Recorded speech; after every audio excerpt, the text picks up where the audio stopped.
ഇനി നമുക്ക് മകം നക്ഷത്രക്കാരുടെ ഫലങ്ങൾ പരിശോധിക്കാം. മകം നക്ഷത്രക്കാർക്ക് ഈ മാസം അധികാരവും അംഗീകാരവും തേടിയെത്തുന്ന ഒരു സമയമാണ്. തൊഴിൽ രംഗത്ത് നിങ്ങളുടെ പ്രയത്നങ്ങൾക്ക് അർഹമായ ഫലം ലഭിക്കും. പുതിയ ഉത്തരവാദിത്തങ്ങൾ ഏറ്റെടുക്കേണ്ടി വരുമെങ്കിലും അത് ഭംഗിയായി നിറവേറ്റാൻ നിങ്ങൾക്ക് സാധിക്കും. പൈതൃകമായി ലഭിക്കാനുള്ള സ്വത്തുക്കളിലോ ഭൂമി ഇടപാടുകളിലോ അനുകൂലമായ തീരുമാനങ്ങളുണ്ടാകും.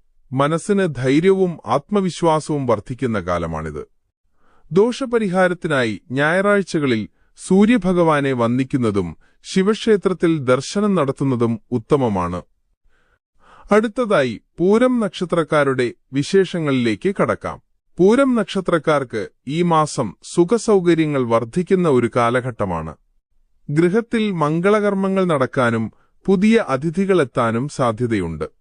ആഡംബര വസ്തുക്കളോ വാഹനമോ വാങ്ങാൻ ആഗ്രഹിക്കുന്നവർക്ക് അതിനുള്ള വഴി തെളിയും. കലാരംഗത്തും സാഹിത്യരംഗത്തും പ്രവർത്തിക്കുന്നവർക്ക് മികച്ച അവസരങ്ങൾ ലഭിക്കും. പങ്കാളിയുമായി നിലനിന്നിരുന്ന ചെറിയ തർക്കങ്ങൾ മാറി ദാമ്പത്യം കൂടുതൽ സന്തോഷകരമാകും. ഐശ്വര്യം വർദ്ധിക്കാനായി വെള്ളിയാഴ്ചകളിൽ മഹാലക്ഷ്മിക്ക് നെയ്വിളക്ക് തെളിയിക്കുന്നതും ലളിതാ സഹസ്രനാമം ജപിക്കുന്നതും ഗുണം ചെയ്യും.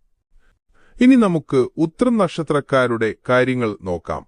ഉത്രം നക്ഷത്രക്കാർക്ക് ഈ മാർച്ച് മാസം വലിയ നേട്ടങ്ങളുടെ സമയമാണ്. സന്താനങ്ങളുടെ കാര്യത്തിൽ വലിയ സന്തോഷമുണ്ടാകും. ഉദ്യോഗസ്ഥർക്ക് ദൂരസ്ഥലങ്ങളിലേക്ക് ആഗ്രഹിച്ച പ്രകാരം മാറ്റം ലഭിക്കാൻ സാധ്യതയുണ്ട്. സമൂഹത്തിൽ നിങ്ങളുടെ വാക്കിന് വില കൂടും.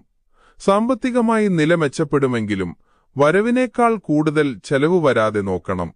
മുതിർന്നവരുടെ ആരോഗ്യത്തിൽ പ്രത്യേകം ശ്രദ്ധ നൽകേണ്ടതുണ്ട്. തടസ്സങ്ങൾ നീങ്ങാനായി ഞായറാഴ്ചകളിൽ ആദിത്യഹൃദയം ജപിക്കുന്നതും സൂര്യപ്രീതി വരുത്തുന്നതും അത്യന്തം ഗുണകരമാണ്. ഭഗവാന്റെ അനുഗ്രഹം എല്ലാവരിലും ഉണ്ടാകട്ടെ. അടുത്ത ഭാഗത്തിൽ നമുക്ക് അത്തം, ചിത്തിര, ചോതി നക്ഷത്രക്കാരുടെ വിശേഷങ്ങളുമായി വീണ്ടും കാണാം.